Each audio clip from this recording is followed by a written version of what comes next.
Et si la vérité qu'on vous cache depuis toujours se trouvait dans ce que vous considérez comme une simple tradition? Et si des millions de femmes, aujourd'hui encore, marchaient sur un chemin qui mène droit vers l'enfer, sans même le savoir? Aujourd'hui, on ne parle pas de polémique, on ne parle pas de mode, on parle de vérité. Une vérité dite par celui qui ne parle jamais par passion. Une vérité dite par le prophète Muhammad, paix et bénédiction sur lui. Avant d'aller plus loin, abonne-toi si tu veux recevoir plus de rappels puissants, authentiques et vérifiés. Et surtout, prends quelques secondes pour envoyer 1000 prières et bénédictions sur notre bien-aimé prophète Muhammad, paix et salut sur lui. Car aujourd'hui, tu vas découvrir 10 catégories de femmes dont le prophète a dit qu'elles n'entreront pas au paradis. Ce n'est pas un jugement, c'est un avertissement et peut-être une chance d'ouvrir les yeux avant qu'il ne soit trop tard. 1. Les femmes qui se tatouent ou tatouant les autres. Le prophète, paix et salut sur lui, a fermement averti. Allah a maudit celles qui se tatouent et celles qui se font tatouer. Rapporté par Al-Bukhari et Muslim. Dans l'islam, le corps humain est une création parfaite d'Allah. Le tatouage, qu'il soit permanent ou temporaire, est une altération volontaire de cette création. Il ne s'agit pas uniquement d'une question esthétique, c'est une forme de rébellion contre la nature qu'Allah a donnée. Aujourd'hui, de nombreuses femmes se font tatouer pour suivre une mode, imiter des célébrités ou simplement se sentir original. Mais peu réalisent que chaque tatouage est non seulement un péché, mais aussi une marque permanente sur le corps, qui peut provoquer des maladies dermatologiques, voire des infections graves.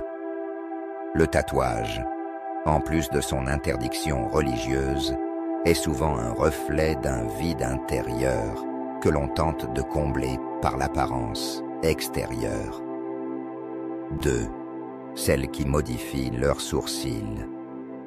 Toujours dans le même hadith, le prophète, paix et salut sur lui, mentionne, et celles qui épilent leurs sourcils ou les modifient. L'épilation des sourcils pour des raisons esthétiques est une pratique devenue courante, notamment influencée par les standards de beauté véhiculés par l'Occident.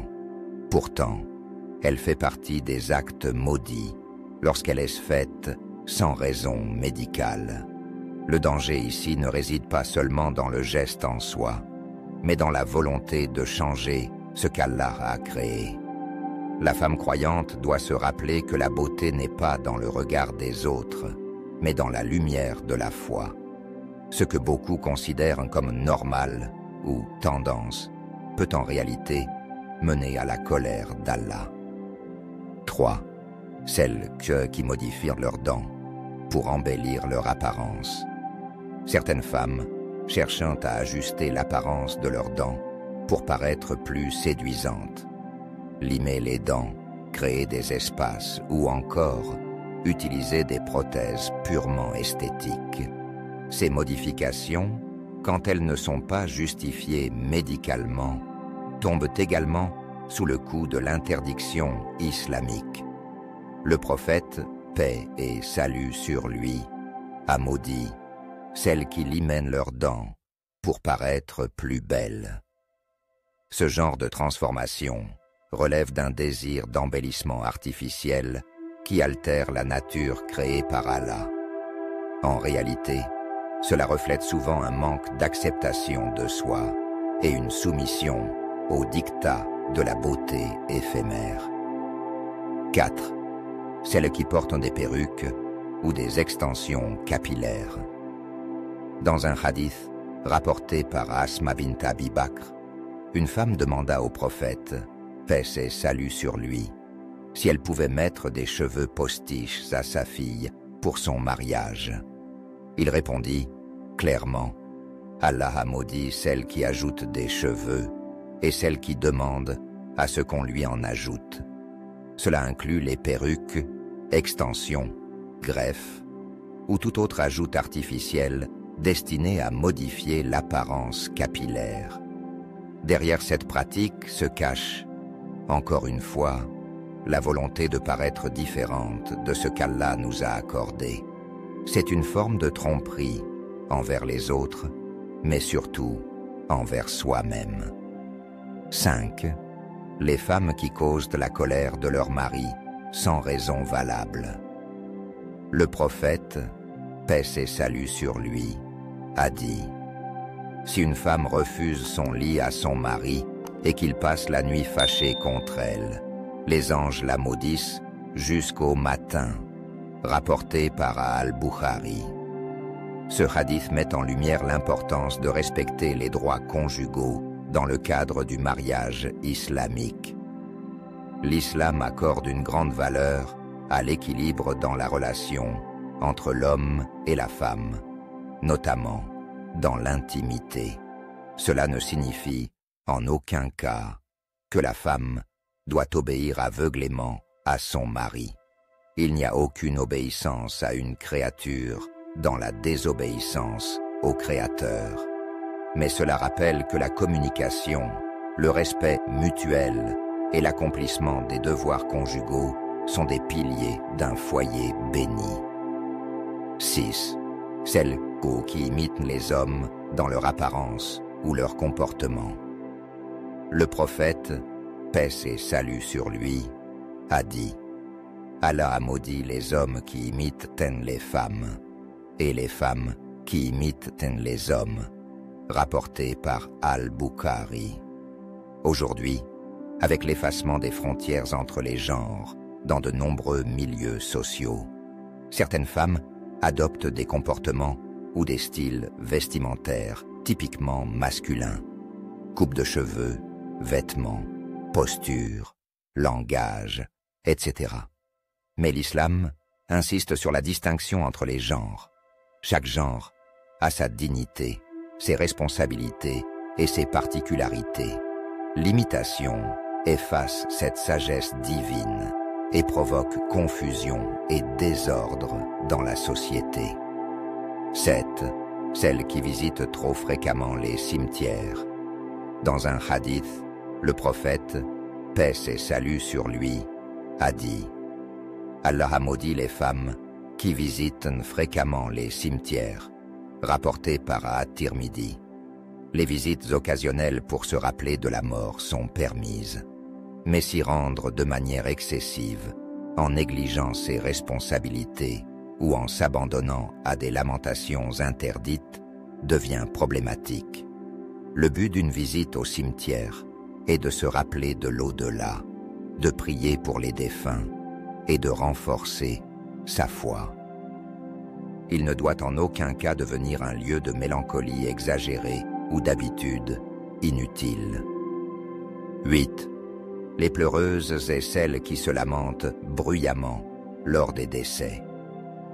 Le prophète, paix et salut sur lui, a averti « La pleureuse qui ne s'est pas repentie avant sa mort sera ressuscitée le jour du jugement, portant une tunique de goudron et une armure de gale. » Rapporté par Muslim. Ce hadith montre la gravité du comportement de celles qui crient, se frappent le visage ou se lamentent de manière excessive lors des funérailles. L'islam nous enseigne la patience face aux épreuves, et la mort en est une des plus grandes. Le croyant ou la croyante est appelé à faire preuve de retenue, à prier pour le défunt et à s'en remettre à la sagesse divine.